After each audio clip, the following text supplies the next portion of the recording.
सावन की सांझ थी। बरसात के पहले का वह प्रियतम क्षण जो हर हृदय को अपने नर्म रंगों में रंग देता है। हम सबका साझा पसंदीदा मौसम। एक हाथ में चाय का प्याला थामे और दूसरे में अपने पछतावों का बोझ लिए मैं छत की मुंडेर पर बैठा सोच रहा था कि अब मुझसे प्रेम नहीं होगा।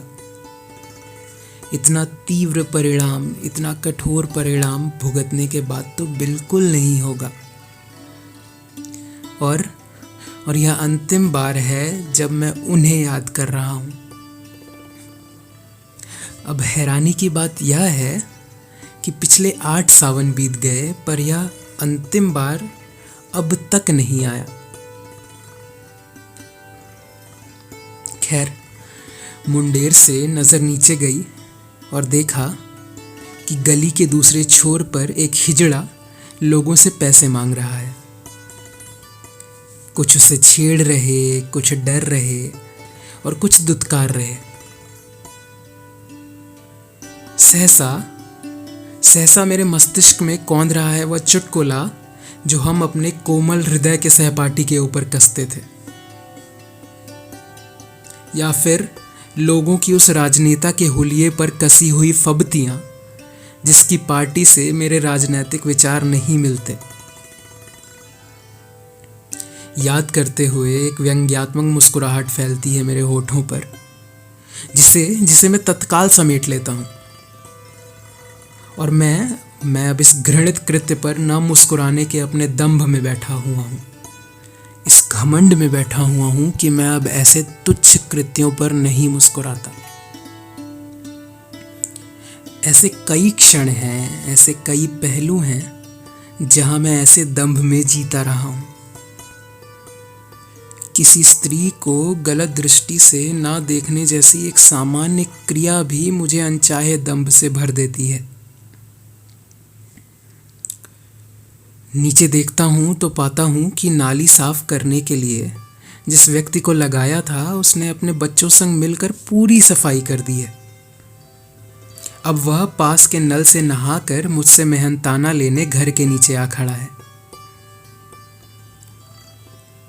मैं मन ही मन इनकी परिस्थिति पर तरस खाता हुआ सोचता हूं कि समाज इन्हें बराबरी की दृष्टि से कब देखेगा।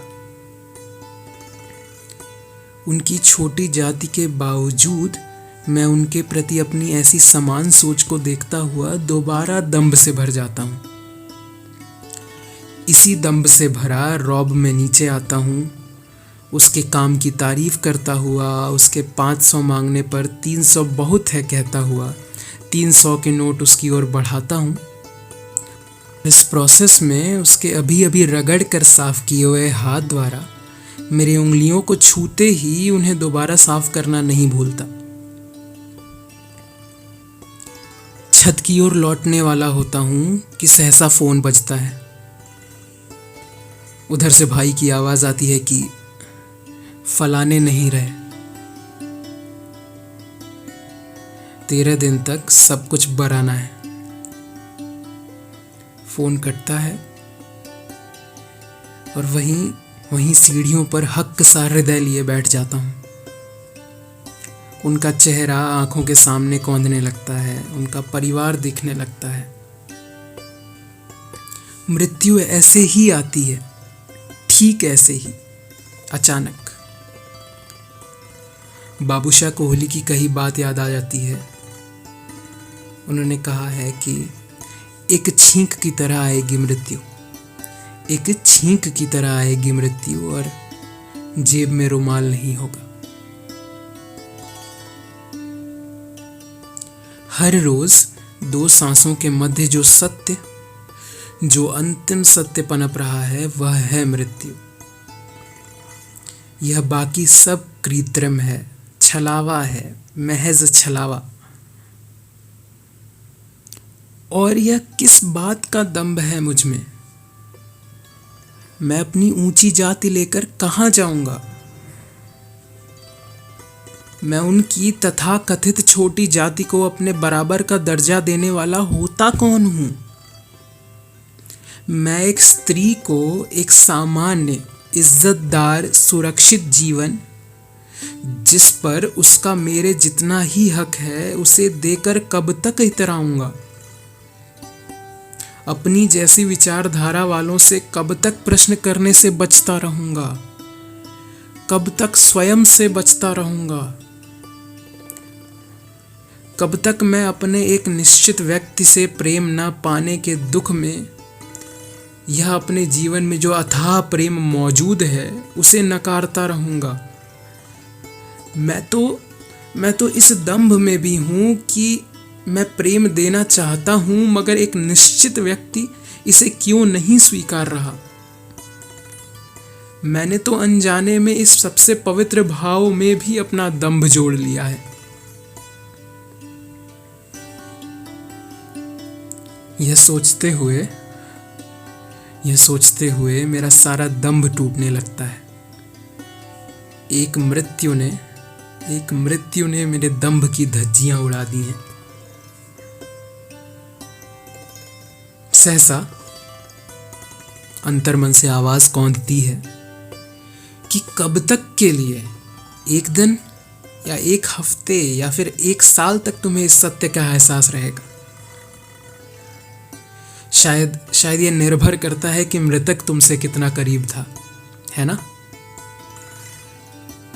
कुछ दिन, मात्र कुछ दिन, और मैं फिर से अपनी ऊंची जाति के गुरूर में अपने भीतर के प्रेम को नकारता हुआ उसकी याद में 4-5 कविताएं लिख जाऊंगा,